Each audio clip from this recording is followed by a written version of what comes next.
Be sure to read and follow the safety guidelines to protect your computer from potential damage and ensure your personal safety. For more information about safety guidelines, see the owner's manual at dell.com/support. Before you begin, turn off the computer and disconnect all the attached peripherals. Before proceeding, ensure your computer is in service mode. To enter service mode, press and hold the B key on the keyboard and then press the power button. Now, the computer will boot up and the owner tag information is displayed on the screen. Press any key to proceed. The computer will emit 3 short beeps and shut down, indicating it has entered the service mode. Loosen the captive screws holding the base cover in place.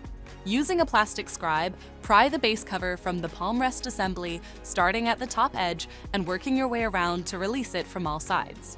Now, lift the base cover from the palm rest assembly. If your computer is unable to enter service mode, disconnect the battery cable from the system board. Identify the wireless module and loosen the screw. Unlatch and disconnect the cables to remove the module from the system.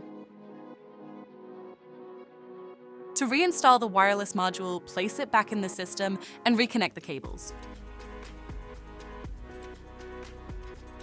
Relatch and tighten the screw to secure the module.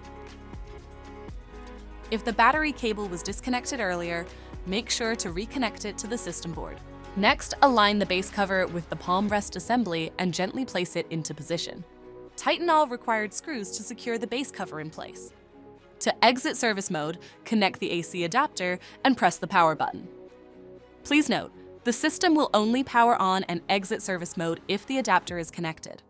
For more information about your Dell system, visit dell.com/support.